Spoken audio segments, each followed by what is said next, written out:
So welcome to this edition of K-Moggy's Street Brain Radio. I am in the city of Kyoto and I am going to walk in the streets of Kyoto and talk about time and memory this time.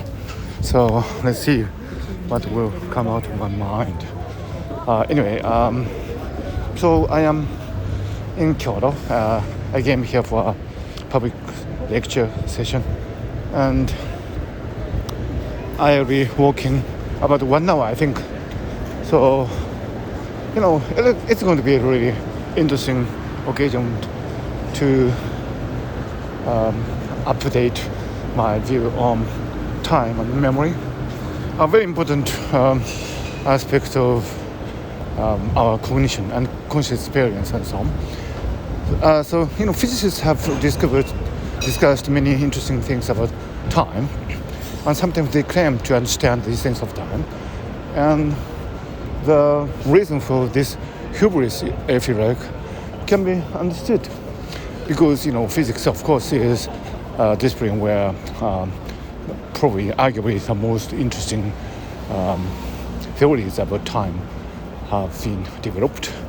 But at the same time, it'll be foolish to believe what the physicists say in terms of time, because arguably they haven't actually captured the gist of time.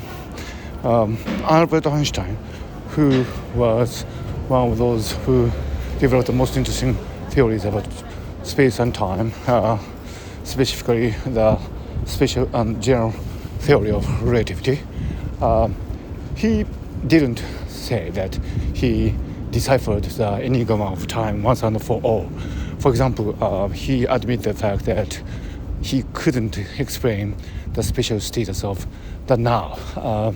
In modern physics, events in the universe are treated as if they are protons in four-dimensional space-time, and sometimes they resort to higher dimensions, of course, when they treat events in space-time in terms of, for example, superstring theories and supermembrane theories and so on. But the fact is that in terms of physical theories, there's no significance to the passage of time, and there's no significance to the special status of the now. Nobody has succeeded in treating the special status of the now. And, in that, physical theories are strangely deficient.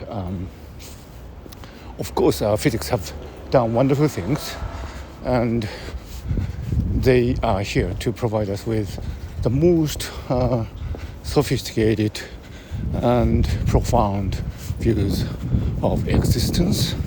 But at the same time, the fact that we feel that the present is special cannot be dealt with physics.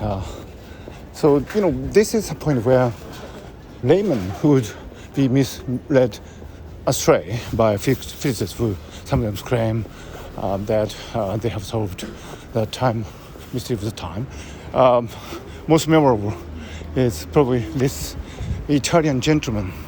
I am not going to name him, but there was this really huge publicity about his book about the enigma of time, and he argued how he didn't believe that time existed. And of course, publishers are always sensational when they advertise a new book. So this book by this Italian physicist was also advertised heavily. But of course, time exists. It's rubbish if you say that time doesn't exist. And one of my mentors, Yoro Takeshi Yoro, Professor Emeritus of the University of Tokyo, once said casually that it's nonsense. When you say time doesn't exist, so what more can you say about it? And so there are those rubbish nonsenses coming from the physics field. So you should be aware of that. And I think Albert Einstein was more honest when he said that he didn't think that physics took care of the fact that there is a special meaning to the now. And so probably the phenomenology of experience is rather than the theoretical framework that physics has provided so far about time. Of course, people like McTaggart offered more realistic assessment of the phenomenology of time in his paper, in his magnus opus, The Unreality of Time, published in the journal Mind. McTaggart successfully treated the very enigmatic and paradoxical nature of time in his famous argument using the A series, B series, and C series. He said that basically time is really strange, because we have the past and the present and the future. And for example, when I started talking into my iPhone a few minutes ago, that was then, that was now at the time, but it is past now, and I don't know what's going to happen to the world in 5 minutes. But as I continue walking in Kyoto, I'm in front of the Higashi Honganji Temple. It's a magnificent temple. I wish I could show you that, but it's not in the nature of Sweet Brain Radio to show it to you. So I will just keep walking and to keep talking about time. So this is now, but soon it will be the past, and the future, which is, for example, 5 minutes from now, would become the present soon, and then it be the past. So when we represent time, physical time, in terms of numerical points in the real number axis, of course we can do that. I mean, that's what physicists do. Sometimes physicists represent time in terms of operators and so on, but for most practical purposes, physicists represent time in terms of real numbers, and then time would be a point in a certain point in the real number axis. But that is far from what we experience in time. I mean, time is enigmatic. Sometimes I feel that this paradoxical nature of past, time, and future, how the future becomes the present and the present becomes the past, and how we are never able to access a past, even when it's just 1 second ago. It's so enigmatic, and I don't feel like it will be ever treated in terms of physics. And so much for the hubris of physics. And probably I have all my hubris when I say that physics is rubbish when it comes to the treatment of time phenomenologically, and physicists are stupid when they claim that they have understood the gist of time. I might have my overconfidence in that when I say that, but it's probably better than the Dunning-Kruger effect, evident in some physics writing, and the exuberant public relations stunt by some publishers, and so on. Anyway, so that, I think, the status quo of the physical approach to time at present. And some philosophers, like notably McTaggart, have successfully pinned down the enigmatic nature of time. But even McTaggart, I think, cannot be said to have treated the paradoxical nature of time in any satisfactory manner. So when you consider the nature of time, it is really strange. For example, you can imagine you are in a really great past, like when the dinosaurs were roaming on the earth, and you know, when in that era, when you were on, really hot afternoon, you would find yourself in a really dull, lazy mood. It's really entertaining to say that when you are walking in the crisp winter air of Kyoto. But just imagine, for the sake of fun, that you find yourself in an afternoon teeming with dinosaurs, and you're observing the creatures, but soon the excitement will be over, and you'll find yourself coping with boredom, if you can ever be bored by yourself, by your existence, when dinosaurs are roaming. But when that becomes a reality, you'll be bored, and you would feel the unbearable lightness or boring nature of time passing. And that very nature would not be different from what we experience with our time here in the contemporary society on Earth. And that is really strange, isn't it? I mean, the fact that you would have experienced the same nature of time passing when the dinosaurs were here. I'm bad with geological names, so I'm not naming them, or Jurassic time, maybe. You feel so strange. The nature of time should have been the same then as they are now. And how can it be possible? I mean, millions of years can separate us, but the nature of time is exactly the same. So if you think about that, there's such a sense of wonder. I mean, how can you be a million years separated and yet experience exactly the same nature of time?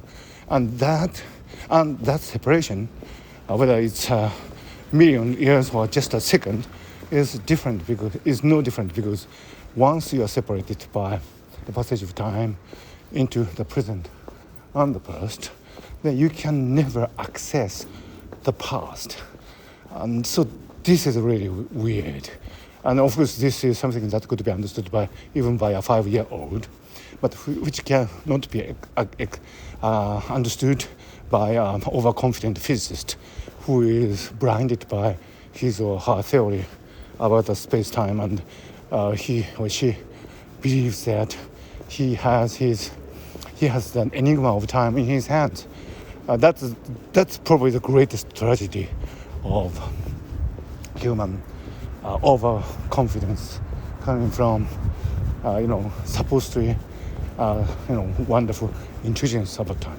So Mark Twain, I think, was very aware of this enigma, and we should be really humble about our knowledge of time. We don't have any knowledge of time, and I think it's probably more proficiently represented in works of arts like Yasujiro Ozu's great film, like the Tokyo Story. I mean, when in Tokyo Story, when the mother passes away, the family members gather around in a restaurant by the sea, and they discuss how the mother used to be young and how the father used to be young too, and how the family members went on outings and how they enjoyed watching the fireworks, but how the young brother then slept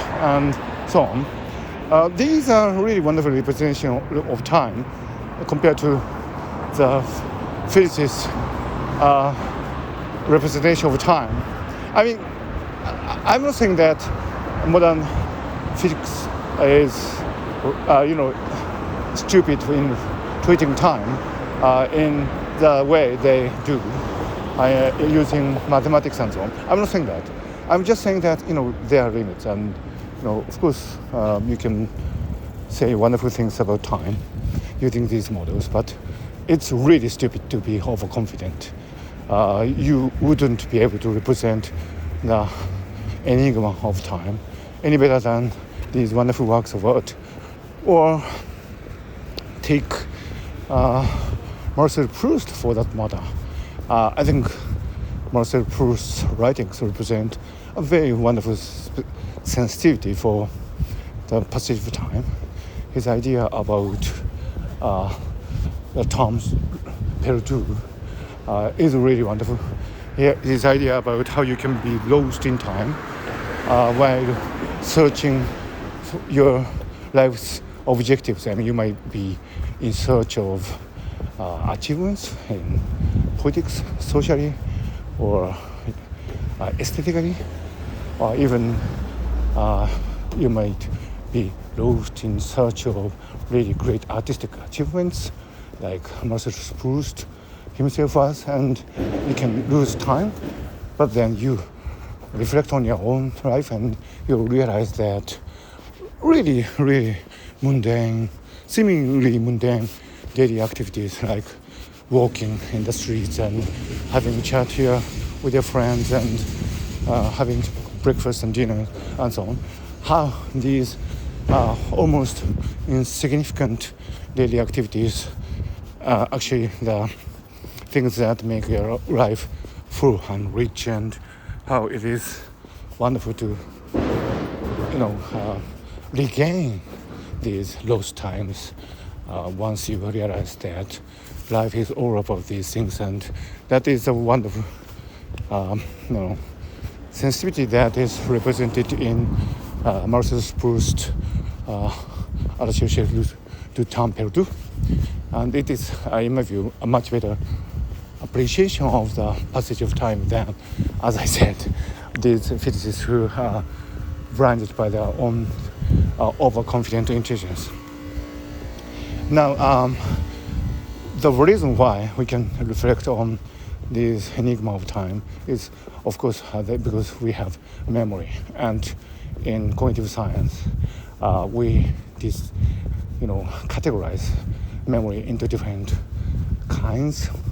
For example, we have working memory, we have temporary memory, and we have long-term memory, we have semantic memory, we have episodic memory, all these different taxonomy of memory, and they are served by different neural circuits in the brain. And of course we have scientists have worked on memories for many years, and we know the brain circuits that are correlated with different aspects of memory. For example, hippocampus is famously associated with the consolidation with the consolidation of the temporal memory to the long-term memory. So once you have short-term memory, you do need the circuits in the hippocampus and other related brain areas to consolidate them into long-term memory. And it is really wonderful. And the transformation of episodic memories into semantic memory is also done by these memory circuits. And even in an era where we have artificial intelligence systems which turn really a huge chunk of data into seemingly semantically coherent memories, we haven't actually understood the way the brain does this transformation. And for example, as I mentioned, the past, the present rapidly becomes the past. And so when I was, for example, a child, I have memories, and these memories were consolidated into my brain. And I remember how I used to go to a shrine forest. It is forest attached to a Shinto shrine, and I was in search of a particular kind of butterfly, and I went there for 1 week on end, because I couldn't catch it, and I really had to go there for a week in order to catch it, and that stays very vividly in my memory. And so when I was in the Shinto Shrine Forest, of course I had basically the same set of sensory qualia and flow of time, and the passage of time would have been basically the same, the passage of time at present, and but now it's so many years ago. So I can remember that because there are traces of it in my brain, and these would have been consolidated by the hippocampus into my temporal associative cortex. So there are memories there, so that I can remember my past, and it's really wonderful, these memories. And if you once you lose your memory, or rather the capacity to turn temporary memory, short-term memory into long-term memory, then really fundamental aspect of your cognitive function is lost. And this sometimes happen to people when you have regions in the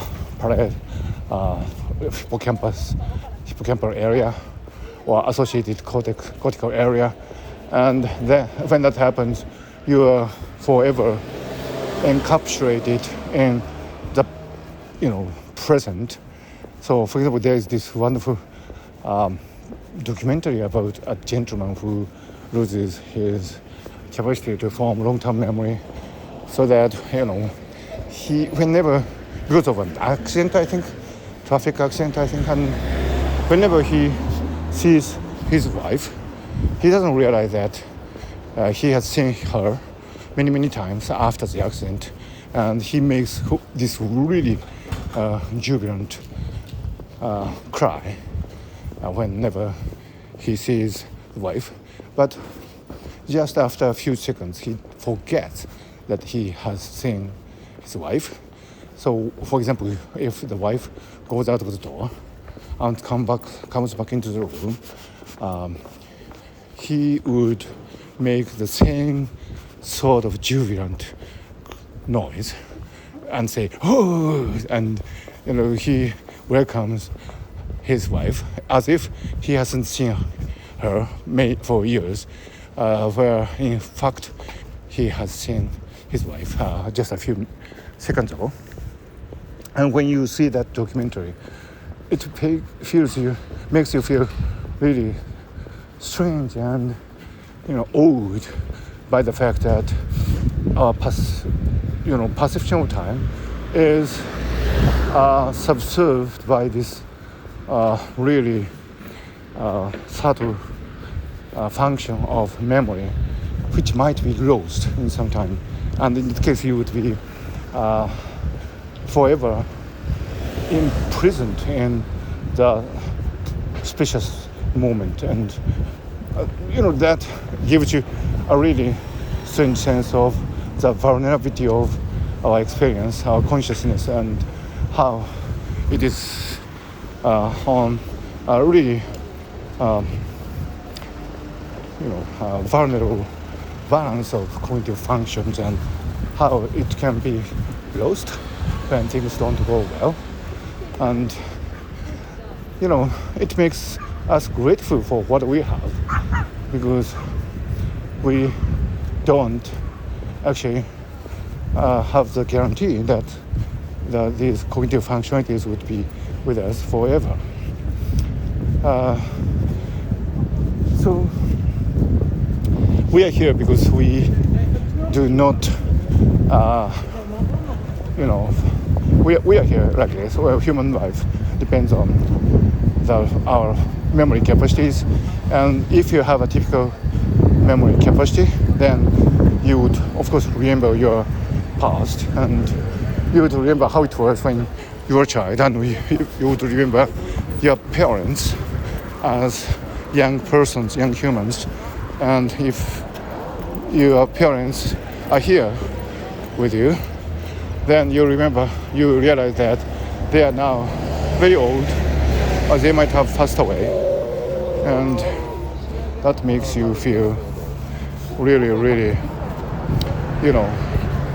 strangely moved, because our life is embodied in time, and with the passage of time, you lose your old life, but you also get into your new life, and that's a passage of time, and it is irreversible.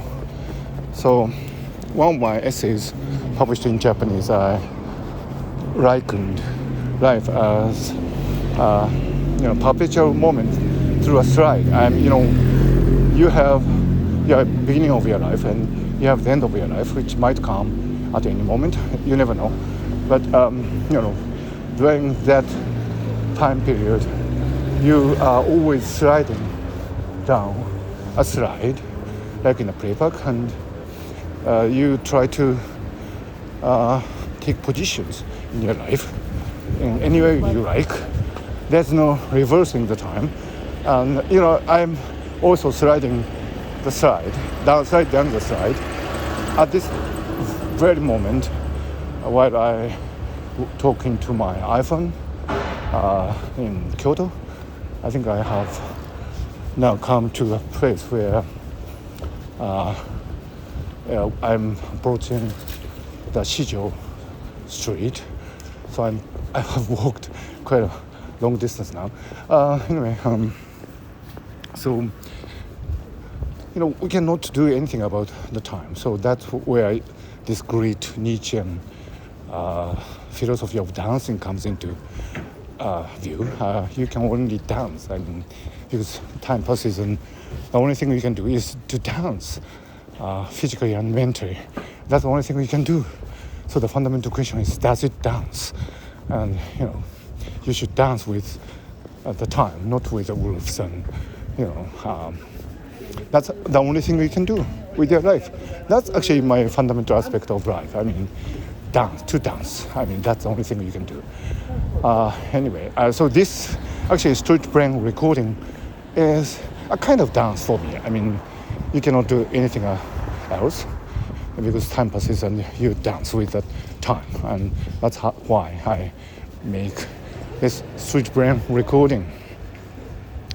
So this memory thing is really strange, because it's quite interesting how Arne Bergson focused on memory in his discussions about consciousness, because in the present intellectual environment, you would consider memory as something functional and something that can be treated in terms of conventional manner. When you discuss memory in artificial intelligence systems, it seems as if it is something trivial.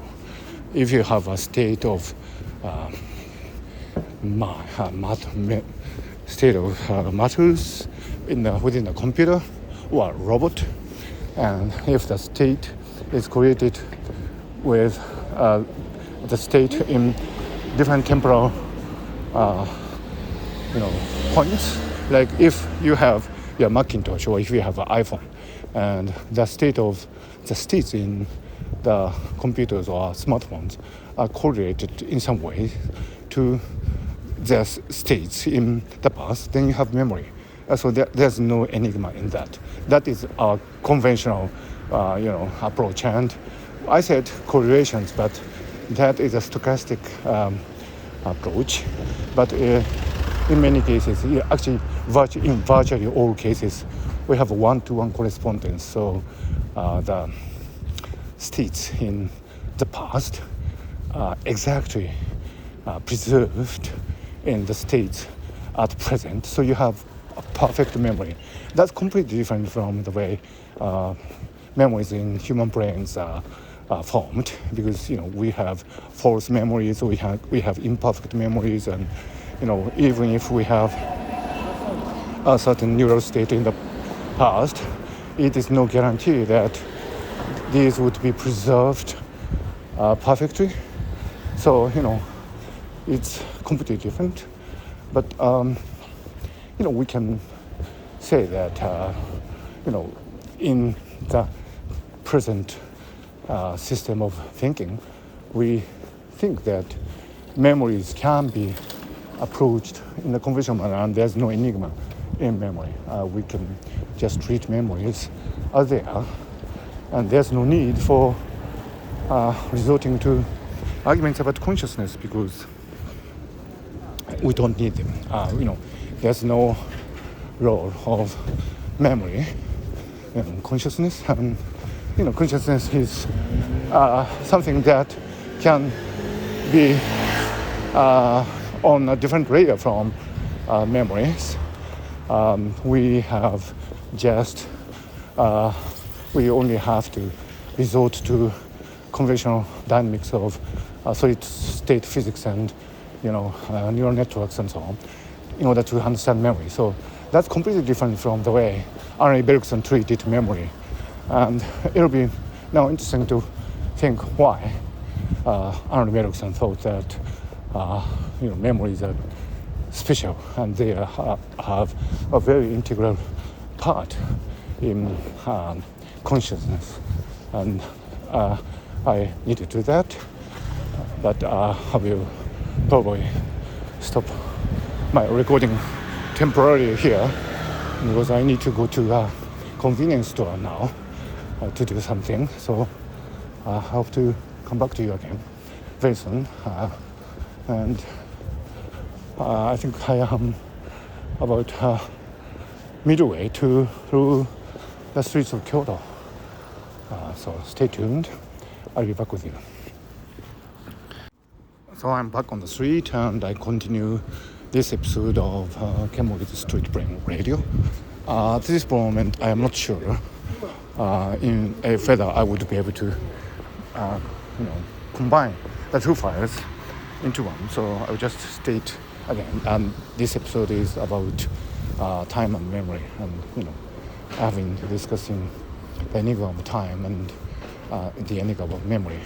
So as I was saying, conventionally we tend to think that memory can be treated in physicalist, functionalist way. So it does seem that we don't have to invoke consciousness when we discuss memory. But Arne Bergson was totally of a different opinion. And he thought that memory is actually central to the question of consciousness, and which is very interesting. And at the center of his philosophizing is, of course, pure memory. And this is an enigmatic concept, and some people might say that it is unscientific, seen from today's thinkings, because Bergson said that memory is something like the code, and code closing, and the brain is like something like the hanger. So typically, you would put the code on the hanger so that they would be together. But you can't equate the code with the hanger, Bergson thought. And so the fundamental entity of the memory is not with the code, but with the not with the hanger, excuse me, but with the code. So that if the code is the memory, the hanger is the brain, then memory it wouldn't be equal to the brain. So which a totally different view from what we have at present. We equate, of course, memory with the brain state. We equate memory with the synaptic connections, its patterns in the brain. So if we lose the synaptic connection patterns, then memory would be lost. And as long as we have synaptic patterns, then memory will be intact and so on. So we equate code with hanger today's terminology. But Arne Bergson thought otherwise. So Bergson's concept of pure memory is actually dependent on this separation between cold and hunger. So it is something that is different from what we have today. So it is quite interesting and challenging to consider how you can do that. And for many years I have been thinking about this, and I didn't have a clue. I mean, for example, my respected literary critic Hideo Kobayashi, who was arguably the greatest critic of literature and science and so on in modern Japan. Hideo Kobayashi wrote a whole book about Arne Bergson's philosophy, and Kobayashi totally resonated with Bergson's idea that memory and the brain are separate. But I could follow his words, and I could understand what Kobayashi was writing about Bergson's philosophy on the surface. But as a scientist, as somebody who is versed in empirical neuroscience, I couldn't really understand what the gist of it. I mean, how can you say that memories can be formed, preserved without brain states? That seems to be ridiculous. And so if Arne Bergson's concept of pure memory is dependent on this assumption, then it should be rubbish too. That was my conviction for many years. But at the same time, you have such a respect for Arne Bergson and also for Hideo Kobayashi. So I was not really sure.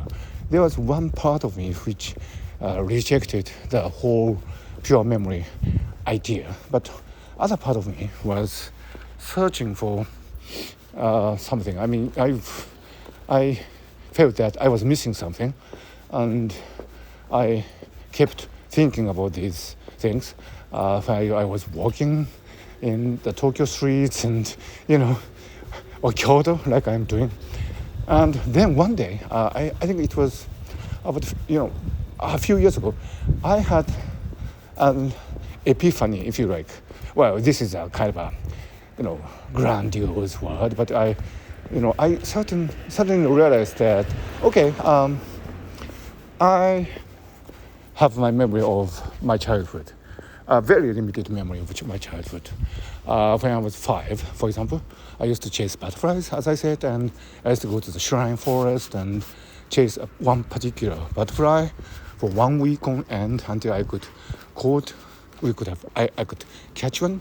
And so this is a really, really fragile memory. And this is something that really isn't robust. I mean, I wouldn't be able to describe what clothing I wore. If I was able to describe what clothing I wore during these days, I wouldn't be able to say that if the clothing were always the same, or more likely different every day, or different on alternating days, or whatever, depending on the clothing policy that I had at the time. I would probably have worn short pants and short sleeve shirt, and I can't actually describe how I would have looked, and I wouldn't be able to describe that exact trees or flowers that were in the shrine forest at that time, and all these things. I mean, I would have only a very vague description, and if I did have some detailed descriptions, these might actually be influenced by other elements, like what kind of photographs from childhood I might have seen in the past, or what kind of general knowledge I would have formed about this era. And so there are many research on the fragility of memory, on the unreliability of memory. People can have false memories, especially when emotional stimuli are concerned. And so you cannot really trust memory. But memory is the only passage into the past that you have. So you have to rely on them. So this is the state of affairs. However, having said that, I think I am convinced that on those sunny days, summer days, because this particular butterfly flies only on summer, so it must have been summer. I would have had the same sort of sensory overflow qualitatively. Of course, in contemporary cognitive neuroscience, there is a debate on the existence of the so-called sensory overflow. You can only remember a very tiny part of what you experience, and you can only describe very small portion of what you experience verbally. So the debate is whether there is something more than you have access to in your memory or linguistic system in your phenomenal consciousness. And my answer would be, of course there is. Of course there is. As I walk in Kyoto right now, I'm in a dark street, a very quiet street, nice street. There are a few people walking by. Maybe you can hear their voices now. And I have all these wonderful sensory qualities and qualia, full of qualia. But a few minutes from now, if you ask me what kind of street it was and how the houses were, my memory would be very fragile, and some of them might be false, and so on. So this is a well-established fact that you only have a very narrow bandwidth of memory and linguistic cognitive processing. And I think Csikszentmihalyi, the famous flow researcher, once mentioned that the memory capacity of consciousness would be like something like 124, 28 or something beats per second. So not very much. And so some researchers argue that that's the only thing we have in consciousness. And so the so-called refrigerator illusion argument is that whenever you open the refrigerator, the light is on. But, it's not on, actually, because when you close the door, the light is off to save electricity. But whenever you open it, it's on. So you have the illusion that it's always on. So the argument of these researchers is that whenever you attend to praise in your visual field, there are some sensory qualia. So that's what is happening in your phenomenal consciousness. Actually, you don't have a rich overflow of sensory information. You are only attending to a part of them, and whenever you attend to it, you do have sensory qualia. So you have the refrigerator illusion, and actually there's nothing else than the cognitive capacity bandwidths. And this is an argument by some respected researchers, but I don't buy that. I mean, I think it's rubbish again. But anyway, so it's quite difficult, but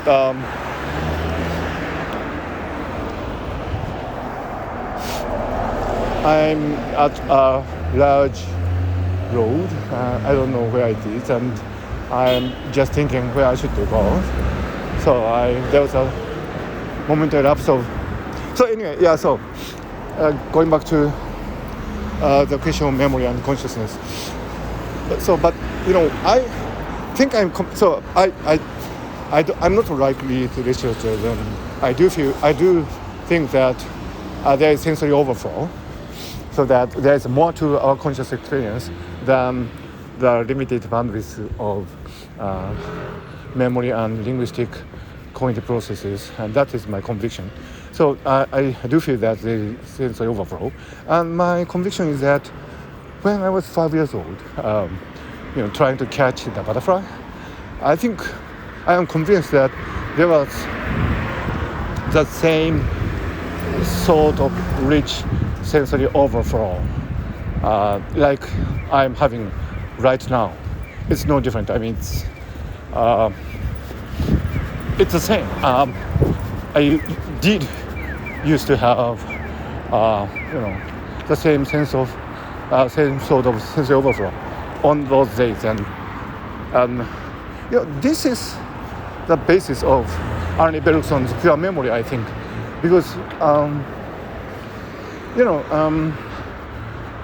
of course I can't have access to a full set of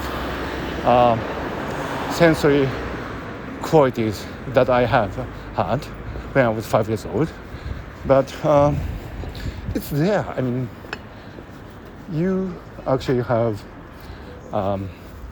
meta memory, if you like, meta cognition of the fact that you have had a full set of sensory overflows when you were 5 years old and running, and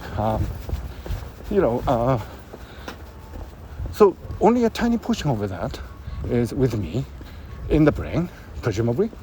But the fact remains that when I was a kid, I used to have full sensory overflow. So where does that experience go? It was there in time, and it was there in time, and it was now past, but it was present then. So we have been discussing the enigma of time, and with the passage of time, of course, our experience changes. But the fact that I have once experienced this full range of sensory experiences remains with me. I mean, it's there. So that's, I think, the foundations for Arne Bergson's pure memory. I mean, it's there. I mean, it doesn't disappear. Of course, it's not here because time has shifted on. Time has shifted. Time has moved on. But it's there in the past. So for me, Arne Bergson's idea about pure memory is nothing but a statement on the enigma of time. Of course, the brain states have changed, and we don't have access to the past. But the fact that you have experienced something when you were 5 years old, the fact that I have experienced something when I was 5 years old, or indeed at any age, 6 years old, 7.5, 73 days, and so on, all these things are there in the past, in the great mysterious entity that is time, and that cannot be deleted because it's there, because it's in the history of the universe, and that's pure memory for me, and that's how I felt that I had interpreted Arne Bergson's pure memory concept in an intelligible way for the first time in my life. I mean, that's how I understood Arne Bergson's remarks, and also Hideo Kobayashi's remarks on Arne Bergson's philosophies. But I haven't, of course, solved the mystery of time or memory. I just feel that I am just a tiny distance closer to the truth, if there is any truth at all. And when you think about that, there might be some surprises about time and memory. I mean, the conventional way of treating memory in terms of physical states and independent of consciousness might have some missing links, because after all, time passes in an enigmatic way, as I have been arguing, and the assumption behind the conventional treatment of memory assumes that time is like the real numbers on the real number axis, and which is convenient, which is useful, and which is the foundations for many wonderful treatments in physics and cognitive science. And the whole argument supporting artificial intelligence systems based on statistical learning is based on that. I mean, so artificial intelligence research based on statistical ensembles and statistical learning processes is dependent on the treatment of memory and time in that manner. However, as I have been arguing, I think there's more to it. There should be more to it because we haven't understood the great mystery of time or memory or consciousness at all. I mentioned earlier that the hubris of some physicists about time is unbearable. I mean, they say really grandiose things about time, but they do not have the faintest understanding of what time is. Probably the same is true about memory. We say we understand memory. We say that we can treat memory in a conventional functional way. And we say that memory has nothing to do with consciousness.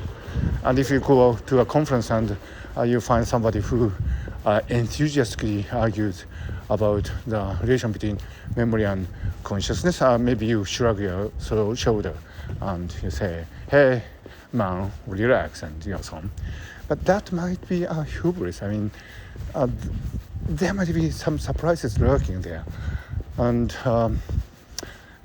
this great triangle of time, memory, and consciousness must be tackled in a more serious manner and in a more open-minded manner. Otherwise, we wouldn't be able to, understand consciousness, time, or memory.